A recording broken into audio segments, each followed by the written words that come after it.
Radio Zero.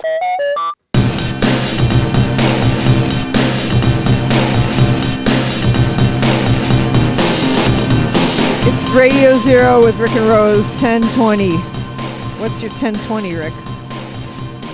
Is that real CB talk? Yeah, it's my 1020 is your location, I believe.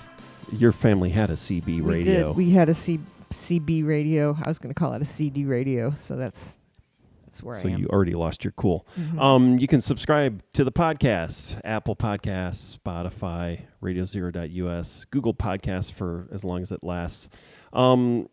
We typically live stream on Facebook around 5 p.m. every other week.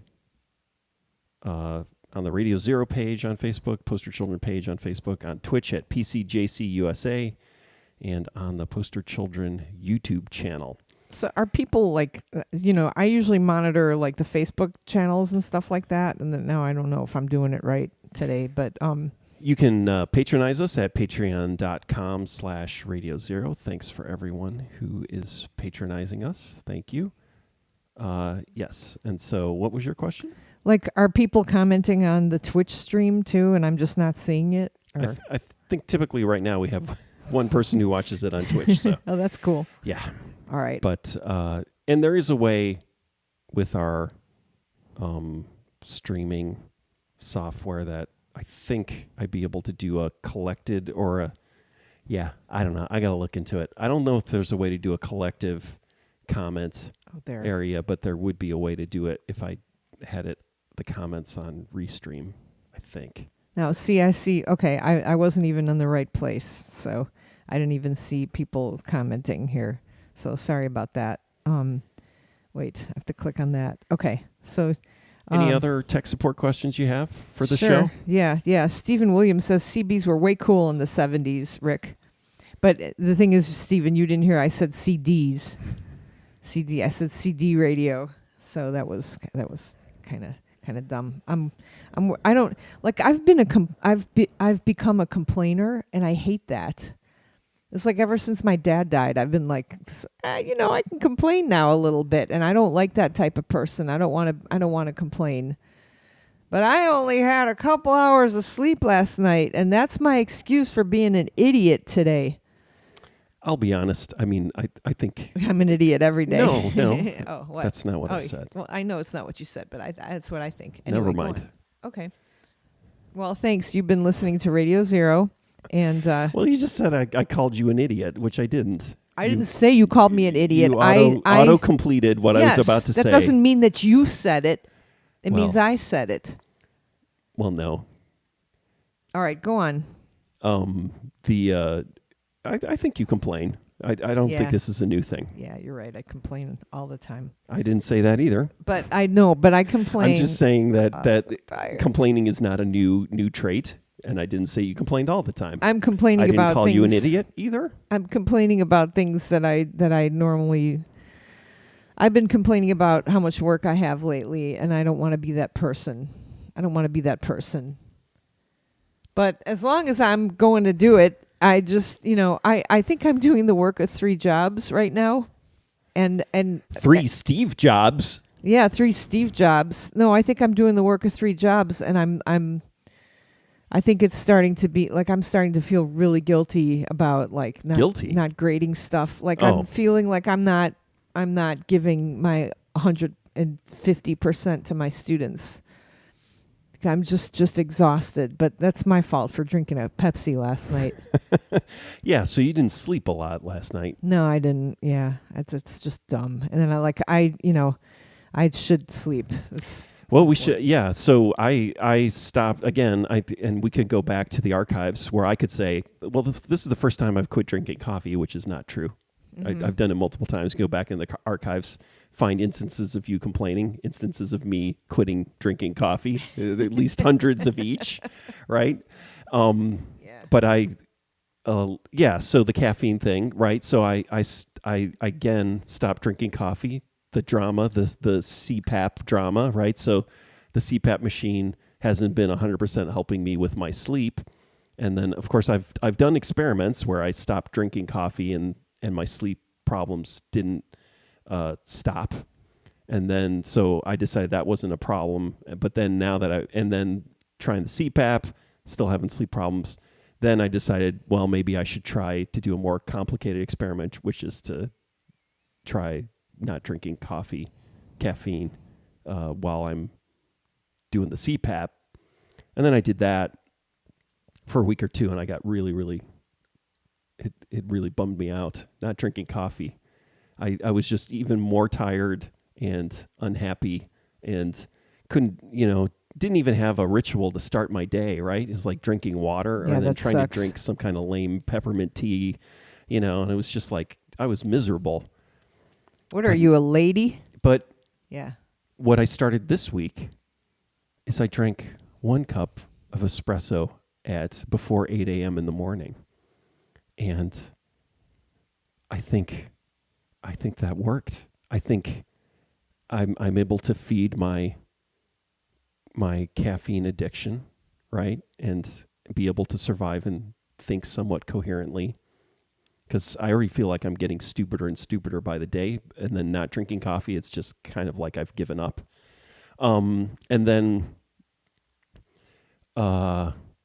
see, it just happened.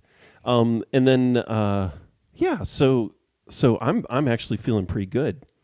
Like where I just have that 1 cup of coffee to get me through the day, but then by the time it's sleepy time, and then I think the coffee or the caffeine affects me really late. Like if I drink a cup of coffee at 10 or noon, that's why I wake up at 3 a.m. I think it's just like a long-term or longer slow release for me. And so I'm feeling pretty good this week, actually, where That's it's good. like, wow, I found that balance. Whereas you, of course, I woke up this morning feeling somewhat refreshed almost. I felt pretty good. I had my cup of coffee and you were already awake and sitting in the kitchen, which I knew meant that at 6:30 in the morning you had been up all night, right? Because you had a Pepsi. Yeah, I don't think I was up all night though. You know what I gotta say my ritual is that I have like a really intense workout pretty much every night, and so if I have my workout from 6:30 to 8 or whatever it is, like when I get in bed, like my muscles feel all like good, like buzzing, like almost like numb, like yeah, I worked out. And so I think that really helps me sleep. And I know you're not supposed to work out at night before you sleep, but And so that's why you didn't work out last night. It's I not did- the gallon of Pepsi you had. No. But I'm saying, so like if I, like that's already one thing. That was one strike against, me being able to sleep and then drinking a giant. And I only drank half the giant Pepsi. The Pepsis are ridiculous so we went to see a movie last night. Yeah, that was fun. But I had a Pepsi. But I ever like from starting from like the breast cancer and the menopause and the anastrozole that I have to take. Like you don't sleep anyway. You wake up in the middle of the night. You're like sweating all over the place and stuff like that. And so it's I don't expect to have. I should be able to be fine without a lot of sleep. I'm just it's not like a special occasion that I didn't sleep last night. Okay. But it's just I'm just complaining about it, I guess. I don't know why. Yeah. Did you complain about it? Yes, I've been complaining all the time. And I'm Really? When, like today, you mean? Or somebody else? Or are you saying No, I didn't use that it as an wasn't excuse. you're tired, No, ornery, no, and I don't you're ever. using that as saying that I said you complain all the time? No, Okay. no. All right. Just checking. Make sure. I had my COVID shot too. That pulled me down. So I had the COVID booster, and then I wasn't drinking coffee. Yeah, that's terrible. Yeah. It was bad planning on my part. Yeah. So you feel better now, and then like you're up to date. I know you were so excited about having finished all your class prep yesterday. Yesterday, right? It Well, I wasn't like excited. a Thursday. That's what I always do. You were happy though. Normally. Yeah. I was just surprised that I got I was surprised when I finished it. I thought it would take longer. Yeah, But yeah, that's no, I cool. usually do that on Thursdays. That's my schedule. I think that's what also threw me off this week is so who knew music licensing has changed since the last time I taught the class? It hasn't changed for 60 or 80 years, but then it changed over the last 4 years, with the Music Modernization Act of 2018. Now that I know that, this chapter of music business was always like the hardest for me to try to teach. Like, first of all, I was having like an existential crisis about teaching this stuff anyway. You know what I mean? I can stand in front of students and be like, okay, I'm going to teach you guys object-oriented programming now. Watch this. Copy me. This is why we're writing this here. This is why we're writing this here. Now press play, because we're using an IDE that's, where you just you type code in, then you press play, and then it runs. You've made a red circle. And now I'm like, okay, make the red circle move. Here's how you do it, and then it, press play and the red circle moves. And I'm like, here are the numbers to change. Why don't you change these numbers and see if it moves faster? Oh my God, it moves faster. It's so like all you have to do is change some stuff and then hit whatever, hit the play button or the execute button or the compile button. And then you can see if you were right or not. Like explaining to somebody like a 40-page chapter of lots of words on like the intricacies of like the differences between ASCAP and BMI and CSAC. And there's three more pros right now, performance rights organizations. There's not just, there's CSAC, but we're not going to talk about it because it started in France or whatever. Like there's GMR, something like there's like three more. Maybe there's even more. I don't know. And that's just one, to stand up, like I feel weird.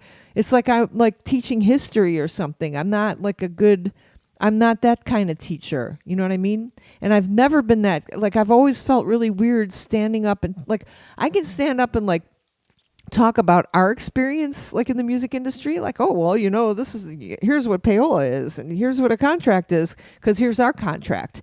And this is what we were happy about and this is what we were not happy about. But like other stuff that like, I don't know, there's something about the material that I feel stupid standing up in front of students saying it. And then like the old director of the School of Music came in the class once and he talked about like his area of study. And it was just like, he had like an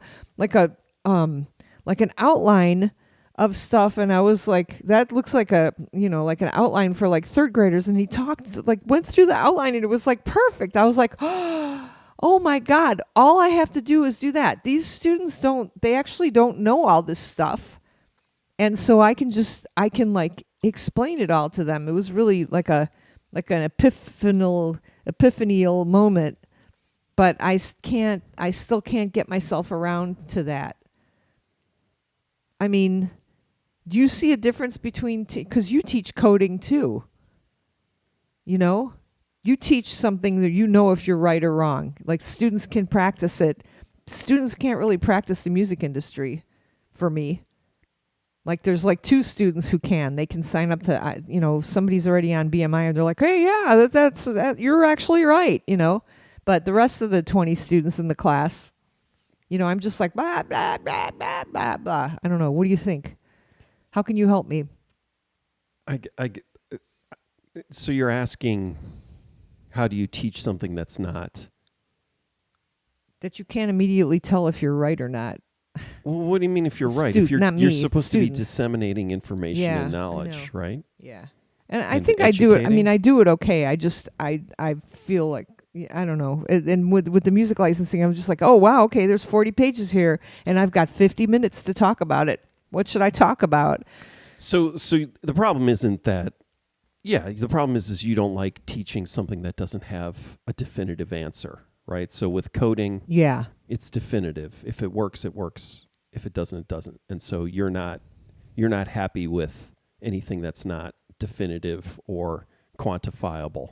It may be that, or it also may just be like I feel like, do they already know this? Like I don't know. Like it's in the book. Why am I reading it to them? Whereas like I get really excited when I get to tell them things that are not in the book. Like and that's what you do. But the thing is it's reinforcement, right? So they have the reading, then You have lecture, and then you have additional, information and insight, Yeah. right? And then you have guest speakers, right, who give additional perspectives Yeah. and insight, right? Yeah. I need to So get it's- more. No, it's that Guess- you're doing all those things, Yeah, right? I do, but I haven't been. That's the one thing. My sister just sent me a picture of she's in a store with penises, not penises, but like dildos. Uh-huh. It's like a store in Brazil with lots of dildos, and she's there with 2 hot gay men. Sorry, I got interrupted. So yeah, I have not done. This is one thing that I haven't done is gotten enough guest speakers this year for the students, And then every time I have a guest speaker, I have to have them write about the guest speaker, and then I haven't been grading those. I've only graded one of those, so I'm just horribly behind on everything. That's all. So Larry says coffee is so hard to give up. Giving up cigarettes was actually easier. Wow. Mhm. And Tim Bauer says, soft kitty, warm kitty, little ball of fur. And then he has a lot of Z's there. So, hi, Tim. Sleep aids. Yeah. Okay. All right. Well, enough about me complaining that I can't do anything. And Wow. Sorry. Obviously, I set things off on a bad foot with the complaining thing. No. I did. I said I'm complaining about that. I'm complaining a lot. I really feel like it's just terrible. I don't want to be one of those people who complain, like one of those, like a worker who complains. I don't want to be that. Or somebody who uses excuses like, I didn't sleep. Well, that's why I suck. Maybe you're just venting. Yeah. As long as you're just venting Yeah. and not trauma dumping. Yeah. And there's a fine line, yeah. Rose. There's a fine line I agree. between venting. And trauma dump. And Okay, trauma now you dumping. made me laugh. Okay, so that's good. Thank you. So, all right, let's spoiler alert. We went to see the new Martin Scorsese movie. It was really good. It had lots of characters in it. I couldn't tell the difference between Leonardo DiCaprio and Matt Damon. How can you tell? Don't they look similar? They're like blonde gentlemen your age, right? Yeah, old white men. Old white men, yeah. They all look the same to me. How do they look different? What's the difference between You were them? right. They do have, like, I know the difference between them because I don't know. I don't have face blindness, but the you were right when you said, "Oh, Leonardo DiCaprio's eyes are closer together." Yeah, and did you're you right. measure them? Yeah. But it's just like Leonardo DiCaprio's eyes are a little more rat-like than Yeah. Matt Damon's are a little more like they're wider. like gray alien, more off to the side of his head. Okay, is that how you recognize faces? Where you just like sort of record the eye distance? Because I'm trying to. No. It's like I'm on the spectrum and I'm trying. Okay, this mouth is going up, so the person's happy. It's like I just keep remembering there's that Arrested Development where what's his name, Tony Hill's character. I should know his actual character's name as opposed to the actor's name.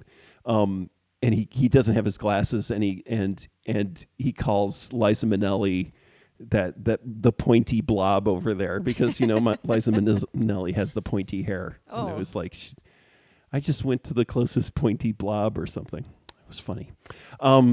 Okay, Larry's asking, was there an intermission? No, Movie there was not an clocks into intermission. 3 hours However, and 24. Yeah. Showtime, 6:30, right?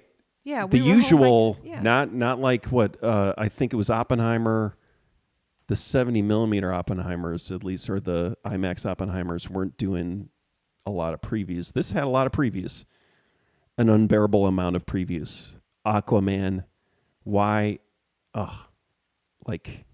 I don't know DC why. DC sucks. Marvel is better. It's like, I mean, I guess that's true. Everyone knows my stance on these superhero movies, but yeah, it was just like, having to sit through that. And some really crappy movies, like a Jason Statham, whatever his name, like I've never seen one of his movies, like C-level action star movies, like previews like that. So there was the good 15 or 20 minutes of previews. So we got there early, surprisingly. Yeah. And then had the 6:30 to, and to like 20 minutes of previews. And then the movie started, and then I was like, oh, my God, we're going to be here till 11 because it's a 3.5-hour movie. But then we were out by like 10, 15. What if we didn't get to see part of the movie? What if they left some out? Because there was a part where I was like, wow, this is going fast. Yeah, like the projectionist forgot to put on a reel, like skipped reels. What if that happened? Yeah, it was a digital projection, so there's no way okay. that there was not a Larry's- 15-year-old kid carrying a giant film platter. Yeah. And We setting got to it up. see Cinema Paradiso again, by the way. So Dannon says Buster Bluth, which is probably Yes, the thank character. you, Buster. Yes. Thank you, Buster. And then Larry says, so 4 hours total. Good God. It wasn't, though. It wasn't. That's Yeah, the thing. you got the comfy chair, and But- the chairs were supposed to be heated, but they weren't. We got out. I guess Yeah. it was. Maybe it was 3.5 hours. It was like 10-ish, right? We got home by Maybe 10:30. they had it on like 1.25 speed. It's possible. But yeah, and I was trying to figure out, did Leonardo DiCaprio have extra stuff on his face or just the fake teeth? And so that's what I couldn't figure out. Is his head? So like I spent a huge amount of time because his head was really big, and it's a long movie. Just thinking about Leonardo DiCaprio's face, and like his face always looked like that. And I'm trying to thinking back, like, because I know about the lines and the wrinkles and everything like that, but then the nose, like, was he wearing a fake nose, or has his nose always been like that? So I did get a little consumed. So yeah, maybe I just I recognize faces, or I'm the opposite of you, right? Is I'm like more in tuned to faces, because yeah, Well, I spent a little too much time thinking about Leonardo DiCaprio's face. Oh, Larry says it's supposed to air on Apple Plus in a few weeks. That's Yeah. great because we don't get Apple Plus though, do we? Well, we can I want to see that. resubscribe. Yeah. We get it, and I've got I got a bunch of I have Apple a thing. credits or yeah, whatever. I do too. So like, there's one scene. There are a couple of scenes in the movie that are like I was like when it happened, I was like, oh, I want to see that again. I want to see the transition to that scene. I was really upset. In fact, the scene that I'm talking about may be the exact amount of time in to the movie. I don't think it. No, it's not. But like the scene, like the famous transition in Lawrence of Arabia. From the flame to the sunrise or sunset, whatever. I don't know if it's a sunrise or a sunset. But I think the transition to the people dancing scene right at the beginning. I'll just say the people dancing, like At the beginning, that not took in the middle. me. Yeah, I wasn't in the middle.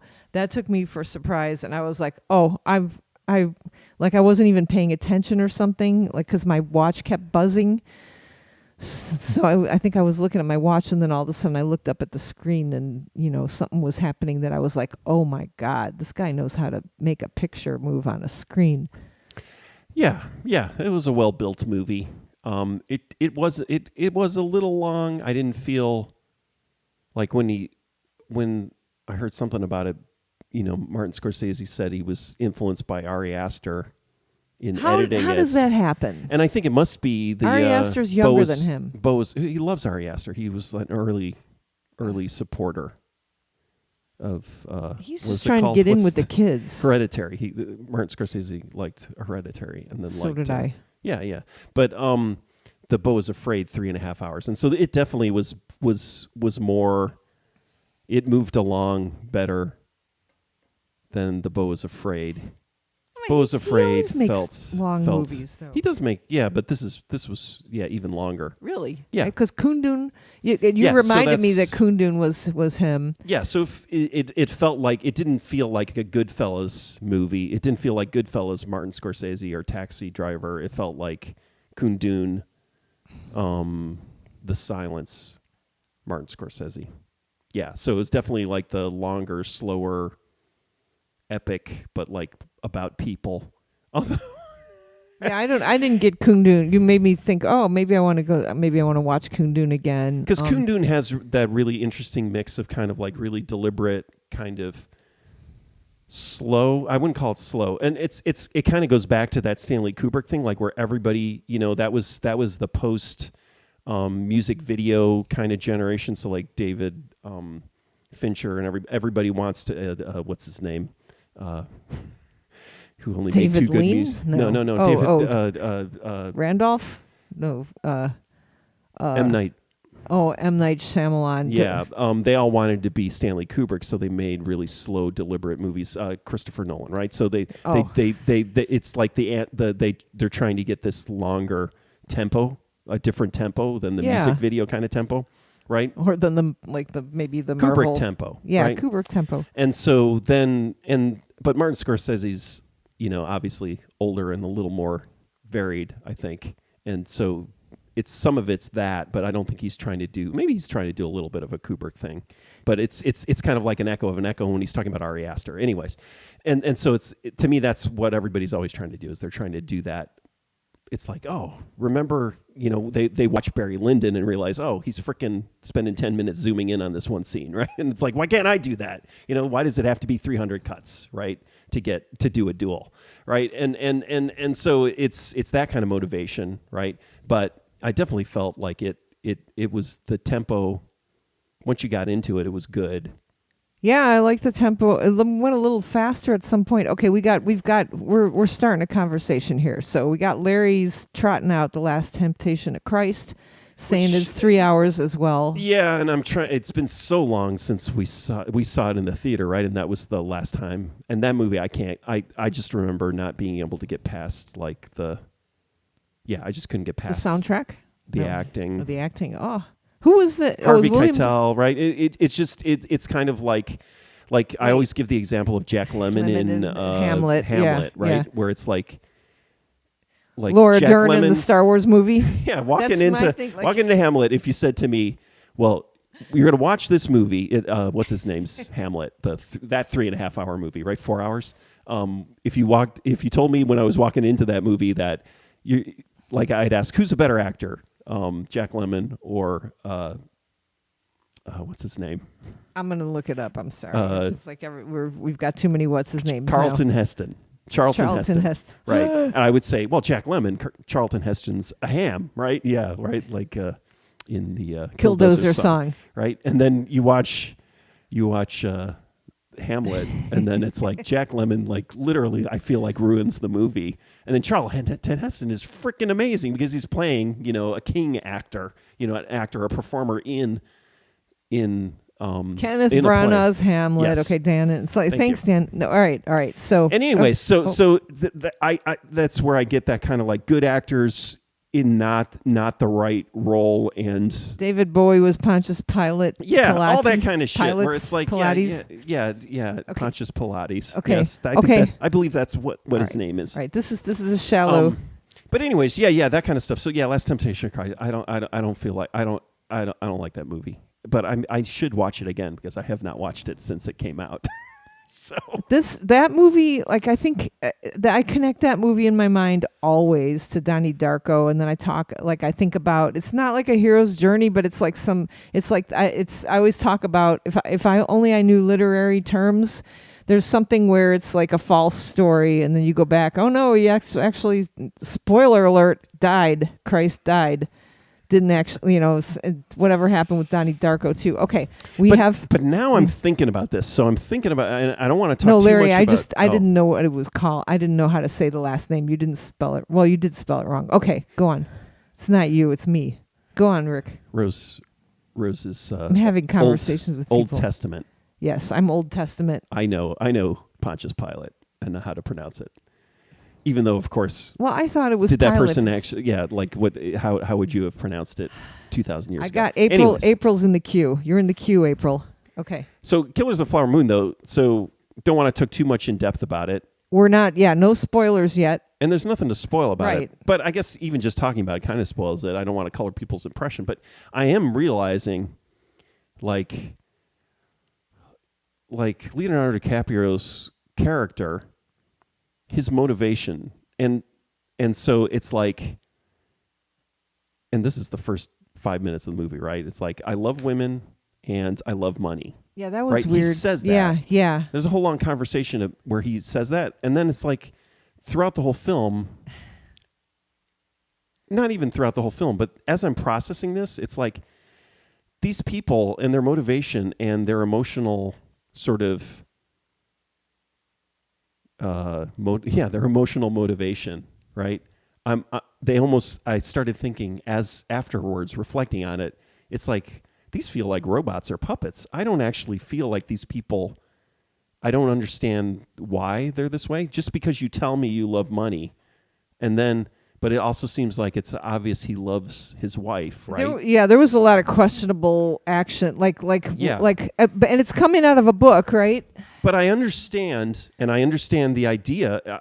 I don't have a problem with a complex character, which is like I mean, I understand the appeal of that, trying to figure out somebody who would be evil but also be in love. Complicated. Right, yeah, complicated character. But it's kind of like, this is a complicated character, and it's like, I want to know why that character is complicated instead of just being told that they are and being shown that they are. Like I'm starting to. The more I think about it, the less I'm liking it, and the more I'm starting to question Goodfellas-y. questioning Martin Scorsese's ability with characters. Even though you think of something like Taxi Driver, right? That's a whole character study.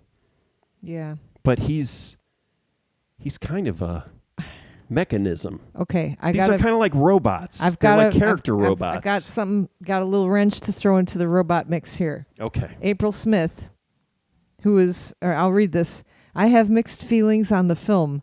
While they had input from the Osage Nation, it still seems exploitive how a white director and actors are telling the story of others' pain. And then she wrote in parenthesis, Oklahoman here. Yeah, although to be fair, I mean there are indigenous actors, right? Indigenous people who are acting. Yeah, I think all of the indigenous. So it's as all someone who's been people. watching episodes of Wild Wild West, what else did I watch? Star Trek. I was just watching the original Star Trek series, and it's just like, Jesus Christ, people, come on! You know, how many white people playing Native Romulans? Americans? Oh yeah, Native American. Yeah, no, I did. I walked in and Captain Kirk. Yeah. The most beautiful man in the world was wearing some face paint. Yeah. Yeah, that with a white lady dressed up as a native. Although she was an alien, so it was not an actual. Yeah, she's an alien. But it was still alien native. Still all questionable. And Mariette Hartley I think as an Eskimo, but she was a time traveler. Yeah, so that's okay, I guess. But still, yeah. So it is. Yeah, it's just generally problematic, I guess. But it is an interesting story, a counter narrative to the exploitation where these are people with wealth, right? Yeah, it's like the richest per capita city or whatever it was, whatever said that the Osage at the time, because of the oil, they were rich, but then showing how they got, and it's not, it was a personal, I guess it's more of a personal family story, about how people take advantage, right? Of people who are rich. Yeah. And kind of, counter narrative, interesting. But it's also, it's also, more complex than just like us versus them, right? So it's like, these white men marrying these, Native American women, right? But then some of them seem like, one of them seems like he is actually a good person, right? And then the other seems like maybe he's not, but then you can't tell, and it just gets all complicated, and it's much more fuzzy. And so that's what I think I like about it, is that it is about how things were much more complex, right? Within a whole narrative of exploitation, right? I mean, You're gonna. I mean, if white directors can only direct what movies about white people, and white male directors can only direct. I mean, I get it. I probably agree with it, but then I don't know, like. And then, like, I shouldn't be wearing. Like, am I wearing anything from a different culture here? No, not today. But I was wearing something that I got from Tibet the other day, and I was like, I felt like I was like, oh, can I wear this? It's like I bought it in Tibet. It's things that people in Tibet wear. They sold it to me. Is that a problem? And then it's like, oh, well, then is it a problem for people who came to this country wearing things that were made in this country? And then and we all know, like, I don't want to go down the path of exploitation and cultural appropriation, but I think it's a complicated issue. And we just had something happen at our school, with people questioning that too. It needs to be studied. But I think it's a valid absolutely, criticism. Yes. But but the deeper is, it's kind of like, it's, And I'm trying to think. Has there been a great definitive document or narrative film, right? Even about the Tulsa massacre. Let's call it massacre as opposed to an uprising or whatever it was, Yeah. whatever riot, right? Because that's There's referenced documentary. in this. There's documentaries, right? And then I guess that season of Watchmen, of course, partially written and show run by a white man too. That really delved into that, which was interesting. Umbrella Academy? No, of Watchmen, the Watchmen Yeah. TV series. Okay. The one that came out on HBO Yeah. a year or two ago, 3 years ago, talks about Tulsa. But I think it happened. I think one of them went back in time to the Tulsa In the Umbrella Academy yeah, too. yeah, maybe, yeah. It's just shown up in getting places, but closer. anyways, Yeah. regardless. Okay, so I don't know. I'm starting to really question because I'm thinking about like one of my favorite movies, right? After Hours, right? And I love the characters in that. And I feel, but they are pretty broadly sketched. But then Goodfellas, right? Ray Liotta's character, and he does a really great job. And I think Leonardo DiCaprio, you said that, is like you said something about him acting and everything like that. And it's like, I mean, that's part of, maybe it is. I mean, I think he did a good job where it's kind of like, oh yeah, like maybe I'm not supposed to think that he's also loves this woman. Oh yeah. He was acting in the movie. He was acting. His character was acting. So that's what you think. You don't think it's somebody who's able to possess both of those, like because to me, I feel like it's more complex. Whereas like Robert De Niro's character, right? Much more pure evil, and you feel like, oh yeah, anytime he's saying something, it's like he's doing all of this stuff to manipulate, right? Yes, and he's being nice to manipulate. Oh. He's being caring to manipulate, right? Okay, but the Leonardo DiCaprio character is stupid. Like he's not like he's so it's dumb. just that he's stupid. He's stupid, and there's a point where he has to make a decision later on in the film. And he has, and you're like, oh, come on, dude, come on, push it through, come on, do the right thing. You're like, God, is he smart enough to know how to make the right decision? Yeah. Like you feel superior to him, which was a weird feeling for me. Like I was like, oh, this is kind of neat, you know. I mean, I don't. But I also feel like there are a few moments in there where there's a Shutter Island thing going on. So also where maybe I'm not.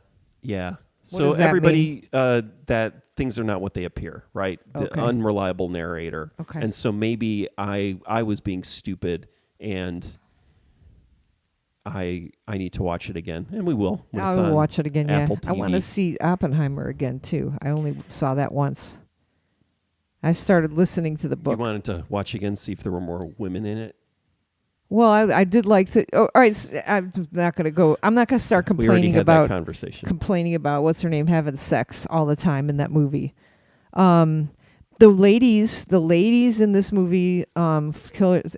I being a lady, really loved looking at the ladies. My God, they were so gorgeous, and I liked the jewelry too. So I really got a kick out of the costumes and jewelry in the movie. I really, really enjoyed that. I'll like to see if it gets an Academy Award. Go on. Yeah, definitely. Like that's what I love about this era, which is now ending, which the big money streaming era. So the only thing I really like, The Irishman, I absolutely could barely stand watching because of all the CGI and the faces, the de-aging stuff. It was just awful. But we talked about this. Yeah, and I'm sure if we go back 4 years on this, or 5 years, whenever that came out, me just talking about the set design and then the Howard Johnsons in The Irishman, just the perfect replica. And it's like, that's, what was it, Netflix or Amazon money? It was like, oh, that's streaming money, and seeing that in lots of shows, where it's like the streaming money paying for these impeccable set design, and so this film also, where it was just like beautiful, the world that they created. I don't know how much of it was digital and how much was real, in the set design and everything like that. Just amazing. Like just the fact that he's able to get that money to finance and make something that beautiful. Whereas, and now that's over, right? Because Apple's probably not going to be dumping hundreds of millions of dollars into a film, you know. Unless you all go see this and make it almost as successful as Barbie, Right. which I also loved. Yeah, but it was a beautiful movie, okay, but was a little, I got a beautiful movie little. too. I got a little. What is the movie? What are the two movies? What's the movie where you? Oh God, I can't remember any of it. The movie with the grass. You mean Gates of Heaven? That's or the one. Heaven's Gate. No. Oh, though that's Heaven's what. Gate. So Heaven's Gate. Yeah, I got a little Heaven's Gate. Who's the director? No, now Days of Heaven. Sorry, gets all Okay. confused. Gates of Heaven is the Errol Morris film about pet cemeteries. Yeah, not that. Great film. Heaven's Gate. Days of Heaven, which is Richard Gere, right? Oh, really? Days of Heaven? Days of Heaven. That's Sam That's Shepard, what I was talking about. Brooke Yeah. Adams, cigarette smoking 15-year-old. Yeah. What's her name? Wow, it was Days Right. of Heaven. Terrence Malick. Terrence That's Malick, yes. Okay. Badlands, Yes. thin red line. Mm-hmm. Not Thin Blue Line, that- which is another Errol Morris movie. Yeah. Yeah. Oh, it's too much. Too Wait, much so what data. was Heaven's Gate? Heaven's Gate, which this reminded me of. 1980 Killers of the Flower Moon, actually Heaven's Gate. That's the Michael Cimino movie. Yeah. The Michael Cimino movie with Chris Christopherson, famous for destroying United Artists. We wrote a song about it. Yes. I wrote a song about it. So we have a song about Heaven's Gate. Heaven's Gate Yeah. was a flop before it came out, right? It went massively over budget, right? I'm Was actually the thinking about end Heaven's Gate, though. Yeah. It Heaven's Gate. reminded me of Heaven's Gate, but also Days of Heaven. Yeah, both. Yeah, so Heaven's Gate, though, yeah, the long version, right? The 3.5-hour version is good, and it definitely felt like that. Yeah. Like I felt that same kind of like very deliberate kind of capturing an era, a community, and just like so much effort put into creating the atmosphere and that's accuracy. Maybe that's Yeah. why you're talking about Kundun too. Yeah. So it feels like of that kind of film, not like, although Goodfellas does that, except for, of course, the needle drops in Goodfellas drive me crazy. So let's talk about the soundtrack. And by the way, this is movie talk with Rick and Rose. The soundtrack for this, I actually went out of my way to talk about how much I loved the soundtrack for this. A lot of bass, a lot of drums. I really loved it. I got the and I liked, I started thinking about Oh Brother, Where Art Thou, whose movie soundtrack I actually purchased, weirdly. I think he did a really good job on the soundtrack, and I did not expect him to, because I have to listen to you complaining anytime we watch Goodfellas. Rick doesn't say anything anymore, but you can see his body tense up. Well, no. So Randall the placement guy, the guy who picked the songs, right, did a really good job, I think. Also, I'm not as, up to date completely with early 1920s, I don't know the exact dates of when things came out, but it seemed pretty accurate. Choosing the needle drops in this film stayed within it, and then the Robbie Robertson's music composed for the film was great, right? That combination, like the bass Absolutely line. loved it. Yeah, you loved it because there's a lot of bass in it. And I feel like it's almost like Robbie Robertson's version of kind of Neil Young's Dead Man soundtrack, although Neil Young's Dead Man soundtrack is really out there, but it felt similar to that, where it's more impressionistic and kind of not noisy, but it's but definitely using era appropriate instrumentation and culture appropriate instrumentation, combining, although the bass was a little edgy. It was a little outside of the that era, right? Nobody was playing electric bass I gotta in say, 1920, but it worked. It worked for us. We were okay with it. Yeah. A musicologist would probably be just as upset as you are at the. I don't know though. I think, and that was the other thing, is like almost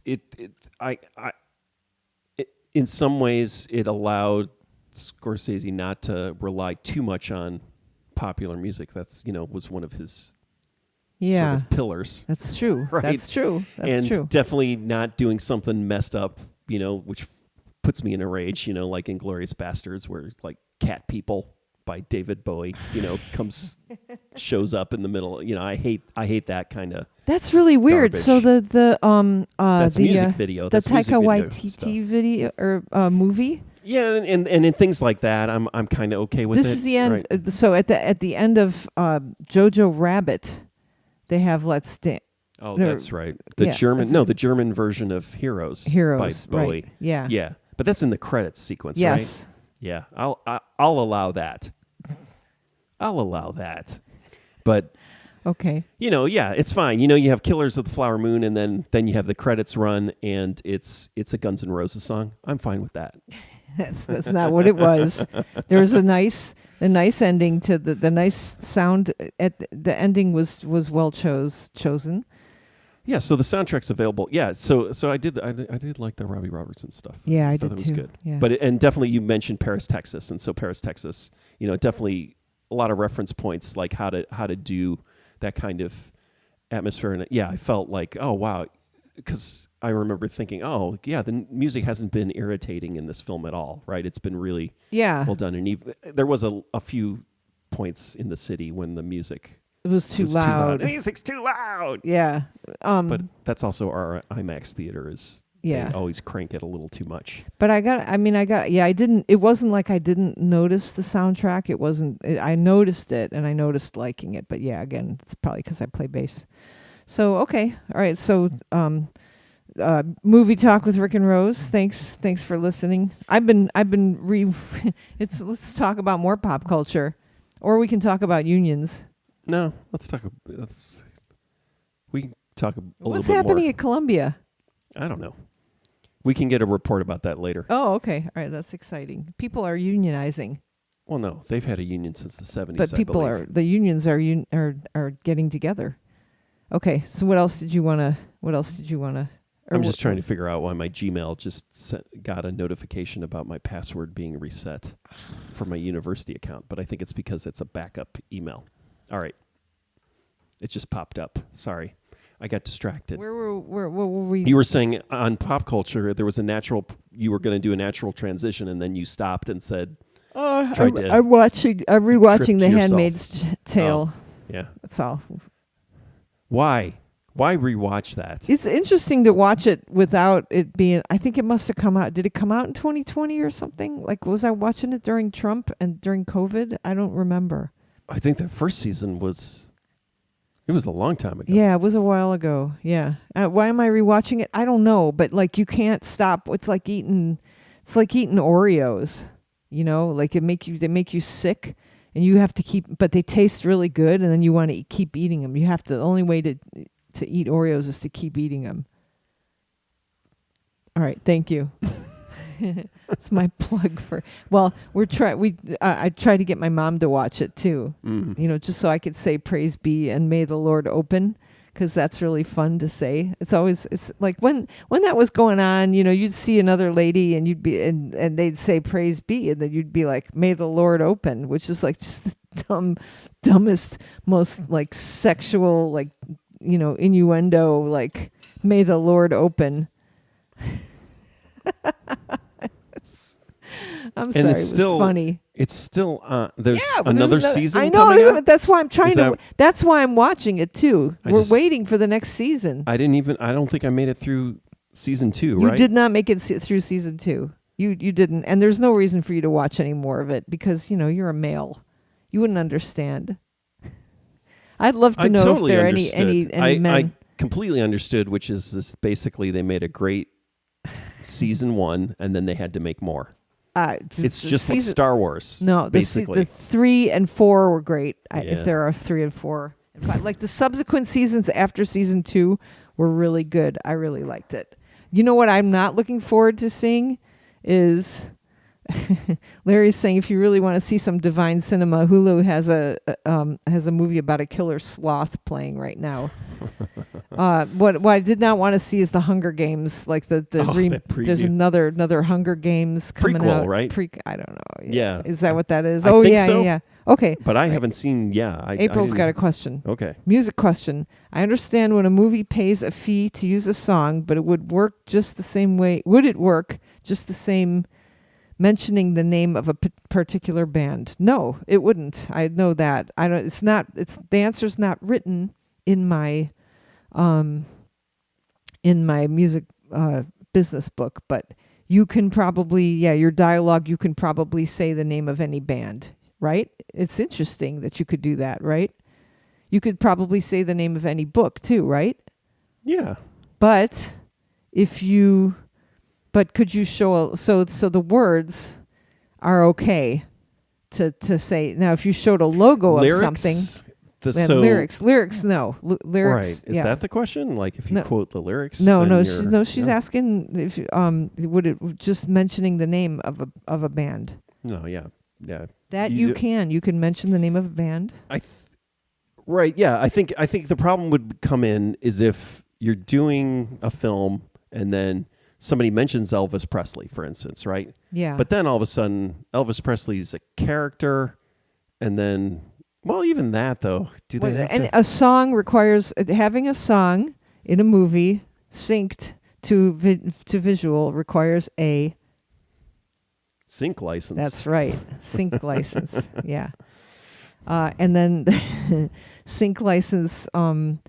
There will be mechanical royalties for it because there was a song that somebody performed that had to get added to it. So somebody performed on a CD or whatever it was that got it over there to sync it, and then there will be songwriter royalties paid to the songwriter and lyricist. But it definitely publisher. Gets fuzzy. So like you've got Velvet Goldmine, right? That what's his name movie where you've got a Iggy Pop character, you got a David Bowie character, and you got a Lou Reed character, but they aren't them because he couldn't get the rights or the permission to make the actual David Bowie movie, whereas Todd Haynes, right? But he was able to do that for Bob Dylan, right? His Bob Dylan movie. They're actually, those characters are Bob Dylan, right? And then he must have he got permission to do that, right? There's provisions in any of this stuff too for things to be, like, things are not allowed to be changed a little bit. So like there's a compulsory license that happens when something's fixed already in some sort of media that, that since this artist, since the David Bowie song's already out on something, I can cover it. It's a compulsory license. Yeah, so that movie, the Velvet Goldmine movie, right, had covers of like Roxy Music songs. Yeah. You can other cover bands, right, but not originals. And that would be the 9.1 cents statutory rate that gets paid per what? Well, no, but if it was synced, it was a sync license, so that's something else. That's something totally else. So what was interesting and what really threw me off this week was as I was doing my class prep and rereading the music licensing chapter last Sunday, so I could teach it on Monday, and my eyeballs basically popped out of my head because everything is different now because, and I don't know, I think I'm going to be too tired to explain this, but there was before streaming and not, so remember there's two different types of services, right? There's like the Pandora-like service where you're kind of a captive audience, or the old Pandora service. It's basically internet radio. Internet radio where you don't get to choose the song. Whereas Spotify's free, right? So that it has ads. You can't get you can say, "Oh, I want to hear songs." So it'll give you a playlist of similar songs and you can skip like up to 2 per hour or something like that. So the sort of captive radio, that's one thing. That's one sort of license. And then there's the other thing where you choose, and that's the same as like Apple. Well, what iTunes used to be, I don't know if we still have iTunes, but like when you own a song, like you own a CD, you've bought it, and so you can play it whenever you want, or you sort of own some sort of apparatus where you can listen on demand, like on-demand streaming services, right? That's a different license. Right. So for all of these things, for one avenue of them, and I can't remember which one, but I think it's the downloads one. I think it's the on-demand one. There used to be a song per song license or something like that. So anytime a band would put out or would record a record or something like that, and you could buy it, there was a license had to happen for every song to the record company, right? But and that like you had to apply to the copyright office, right? For a copyright. There was some sort of copyright involved in it. And so what happened in the last couple of years is that it couldn't scale up to the hundreds of thousands of records or songs that you can now download. That there was no way that you can stream on demand, right? That you can stream on demand. It did not, like, every single one of those generate. That's what it is. Every single one of those generates a license or something, or generates a copyright. It couldn't scale up, so they had to do something about it, and they created this whole new entity called the something or other. So look it up. This is different than Sound Exchange, which is another entity. Totally different than Sound Exchange. Yeah, this is like there's a whole. I sent you a link because I looked us up on it, and we're there, and my name is spelled wrong. You know, we're there under for if you CK, my name is spelled wrong, but like the Grand Bargain, it's not spelled wrong, stuff like that. But it's like the MLN or something like that. It's called. It's Music crazy. Licensing Network.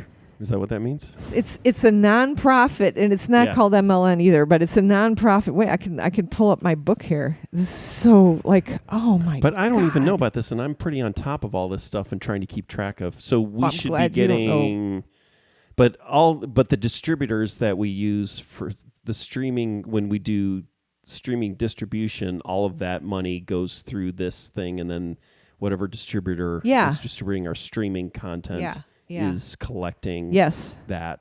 Yeah. Okay. Yeah. So you have to, I mean, you can read the book, and then you can explain it to me, and I'll be able to explain it better. I explained it pretty well, and there's like little helpful videos that you can watch. Yeah. Oh God. Yeah. I can't even remember what it's called, and I'm sorry that I can't remember what it's called. And it's because I just haven't had enough sleep.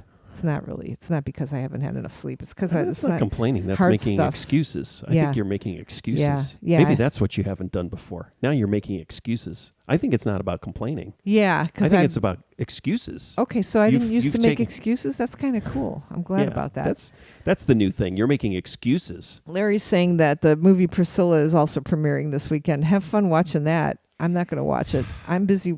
Yeah, totally explained it well. I didn't, though, Larry, because I can't remember what the name of the entity is. But I can... And you know what? For some reason, my book is not up here either. Like I usually have it in a tab. I have my book, but it's not. You mean your class? My class, the textbook. Yeah, not my book. Yeah, the textbook. Yeah. Yeah, this is interesting. And regardless of what happened with this, I don't see a huge bump in our streaming revenue. Oh, I'm sure it's nothing. And I'm sure it's nothing. Yeah. But it's. I should look it up. But there's a great article. I don't know. Was it in Pitchfork? Pitchfork apparently cares about the music industry now. But talking about the changes at Bandcamp got sold. Bandcamp got sold again, and then a story. Or no, it was New York Magazine has an article about Spotify and basically the House of Cards. What it is just how long it's been running on fumes. Or it's all speculative, right? It's the startup economy where it's like Spotify. Its biggest expense is royalties, right? But it doesn't pay very many royalties, and it's not turning a profit. It's just basically just constantly being it's got financing because it's all speculative. Is that they'll be able to cornered the streaming market and then be able to monetize it, right? And start turning a profit. But it's just kind of like, and now that Bandcamp's teetering. It's like, what's that? So now all that's going to be left is like Spotify and its loss leader speculative economy, right? Okay. It's called the MLC. Is that what I said? No, you said MLN. Mechanical Licensing Collective, which started in January 2021, the MLC. Right? So why, I get emails about, what you need to know about this and in the music. Yeah. And I don't know about this. Yeah. So in January 2021, The MLC began administering blanket mechanical licenses to eligible streaming and download services in the United States. The MLC collects the royalties due under those licenses from the DSP, digital service providers, and pays songwriters, composers, lyricists, and music publishers. Oh, so I got to go in and I got to do all this data stuff now for this. And we're because, like you said, your in name's there. misspelled. Yeah, Well, no. yeah. So it's the thing is all this crap propagates. Yes. Errors and everything like that. Yeah. We had a huge problem for a while. Like Brendan, who was our drummer in 1989, put out a solo record, and then we were both being administered by Bug, I believe, Music, and somehow some of his publishing royalties got mixed into ours. Oh, that's because right. I he remember shows that. up as a co-writer on some of the Poster Children songs, but then he's got his own record, and then it was like had to untangle all of that because it was like, and it wasn't a lot of money, but it was just like, it's like it's just because people or the algorithm or whatever does this just kind of puts all these things into cans and boxes, and you have no idea it unless you're constantly sitting on top of this and looking through the data and trying to correct it, right? Things go off to the wrong place, into the wrong bucket. Like to Bloomingdale, Illinois. Yeah, exactly. That's right. So my dad's like we had to fill out like a death certificate like application for my dad, and so we did that. I did that. And it comes back. I've got a copy of my dad's death certificate, and it says the informant who's me. I was the informant. Live in Bloomingdale, Illinois, and I don't. And I didn't even notice it. You noticed it.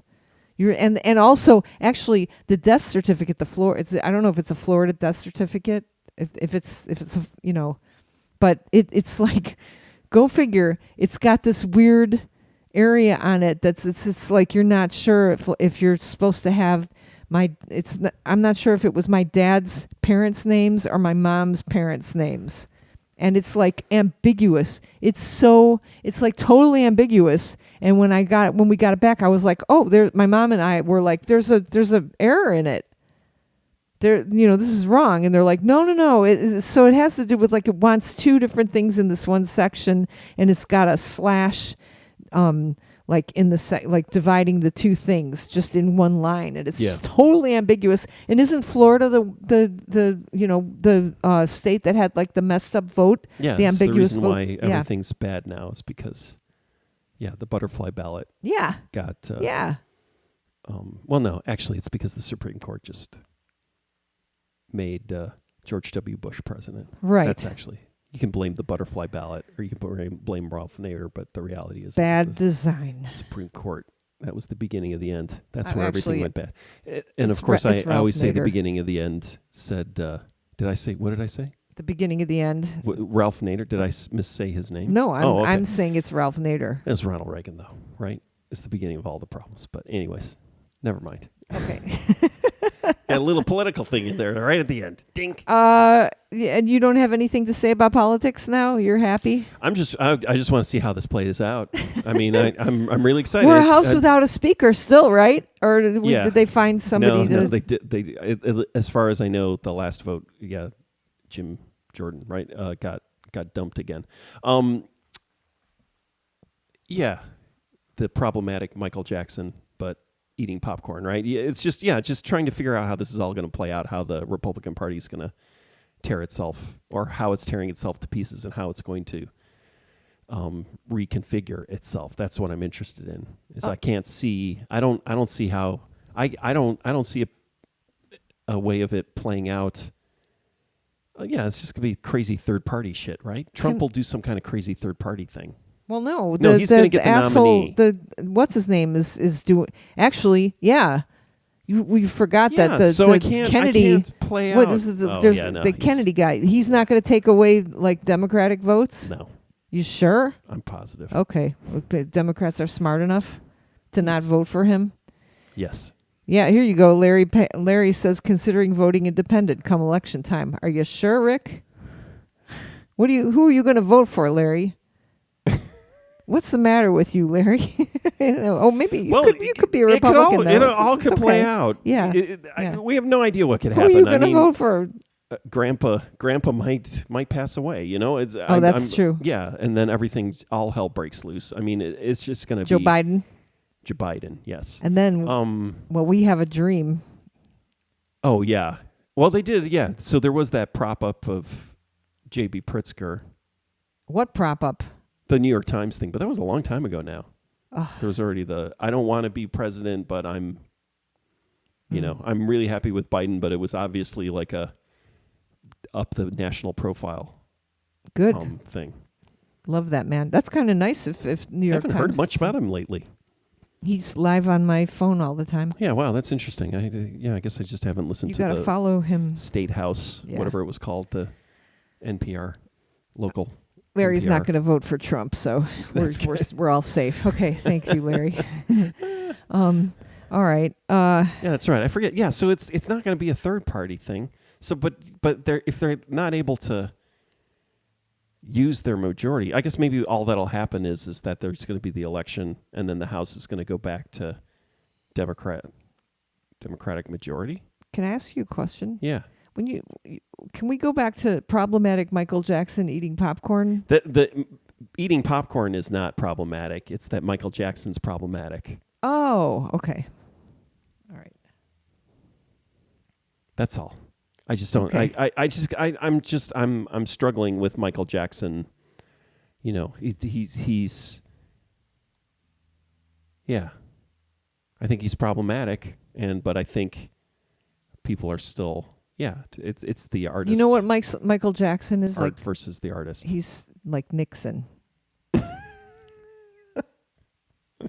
Like problematic, but remembered fondly after his death. Wait, is Michael Jackson dead? He is. Yeah, there you go. He's like Nixon. I'm not even going to try to unpack that one. French lady, you all, that can be your homework assignment for the next 2 weeks. Everyone is figure out. When you figure out the puzzle, send it to us on a postcard. Take Michael Jackson. Start with Michael Jackson, and then add a number of adjectives, and wind up with Richard Nixon.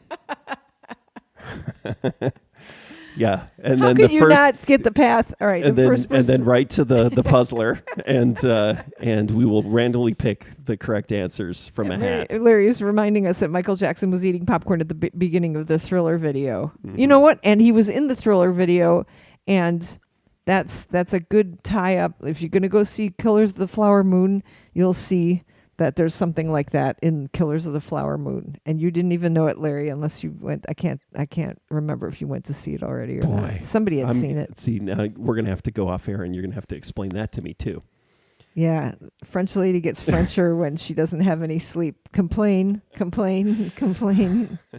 don't know. I think these are excuses. I think you're making excuses. I don't think you're complaining. Okay, well that's good. Good. I don't want to be a complainer, but I don't want to be an excuse maker either. You don't make excuses, do you? No, you don't. You never do. But that's because you never do anything wrong either. That's right. Yeah, so if you go to see Killers of the Flower Moon, you'll see the Napoleon preview, and it's like, what does he say? I admit to my mistakes, but I have never made one. Yeah. Right? Yeah. So I was trying, who's the guy in the orange jacket in that meme? The guy who goes Drake? like this. It's Drake, yes. Yeah, Drake. So the Drake meme, he's like, first he's like, no. And the second one, he's like, are they both Drake? Yes. It's from a video. What a strange looking guy. All right. Is it a guy? He's problematic too, right? I'm sure. I think so. But anyway, I was making a joke to you. I was like Martin Scorsese, Leonardo DiCaprio movie. And then he'd be like, and then Ridley Scott and Joaquin Phoenix movie. Really? So yeah, that's what I didn't understand. It seems the opposite to me, but I guess that's because I'm a snob. No, I'm like making a joke about it. Okay. Well, I was making a joke because it's like already like Ridley's. Oh, we're gonna go watch another Ridley Scott movie, and then it's like, oh, Joaquin Phoenix is in it. But it's kind of like you're like, I don't even. Well, it is, and it's about Napoleon too. It is like another historical movie made by a famous director with a famous actor in it. So that's a Stanley Kubrick thing too. So everybody wants to make a Napoleon movie because that's what Stanley Kubrick was making, and then fell apart, and he made The Shining, right? So, or Napoleon was in process. No, Napoleon was in process after 2001 already. It fell apart a number of times, I think. So it's like the Alfred Hitchcock thing where everyone wants to be able to, like, so Alfred Hitchcock famously said, I think it's in Hitchcock Truffaut, he talks about how he made a mistake in one of his early films is he killed a kid, and the audience hated him, so he learned that that's one thing you can't do, and so now they're like, we've talked about this, things that you can't do, because when kids die in movies, I mention this, and it's like, directors want to, that's like a goal. It's like, I'm going to figure out a way to do what Alfred Hitchcock can do, is I'm going to kill a kid in a movie and not have the audience hate me. Larry says Paramount Plus is showing a documentary about the Milli Vanilli scandal next week, which I'm interested in. I would be interested too, but I'm not going to pay for Paramount Plus. Yeah. And even though I'm watching free reruns of the original Star Trek and now the next generation. They're like, the Star Treks are like, I never saw those Star Treks. I thought Season 3 of the original series, man. Wow, they're bad.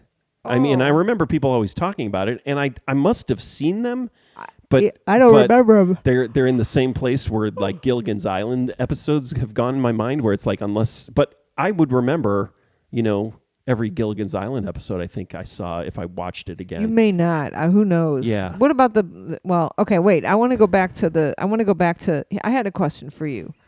So do you think that every director wants to try to make a 3.5-hour movie that people don't complain about the amount of time, the length? Do you think that's like a goal too? Yeah. It's like I can entertain people. No, for I think the first goal is is making a 3.5-hour movie or longer, right? It's like a dick measuring thing, right? Is it like the longer your dick? Yeah, sure. It's a dick measuring thing. It is. I think it is. And then, but also then the larger goal. Yeah, and so that's why I didn't like Beau is Afraid, because I felt like, okay, I mean, some of this is good, but I don't feel like it's worth 3.5 hours. The Martin Scorsese, the Killers of the Flower Moon, first off, as I was arguing, I don't think it was 3.5 hours long. I feel like it was shorter, but maybe that's a good thing. Is like he was able to do it, and he figured it out and did a really good job. Yeah, I could have watched another couple hours of that movie. I couldn't have, and I definitely got up. I peed twice. Yeah, I didn't pee at all. And so that's my question: is that's can why Martin I was up all night. Can Martin Scorsese himself sit through his movie without having to get up and pee? He's a 70-something-year-old man, right? What does Coke do to you? Does it dry you out? He's not on Coke now. Oh. That's 40 years ago. Oh, okay. Well, all right. There's the problem right there. So you can movie length equals dick length, and I've got a picture of my sister in like a dick store. Like a can you use that? No? I'm not going to use that photo. I don't think. Why don't you just have everybody DM you for it or something? What do people do when they want stuff they like that? They slide into my DMs. Okay. All right. You've been listening to... I'm unhappy now. What? I don't like this. I think we went on too long. It's an hour and 15 minutes, and I don't like where things are headed. So it's time to finish up. We're done. It's like a 3.5 hour Exactly. podcast. We did our extended cut. Yeah, that's kind of cool. Yeah. All right, bye.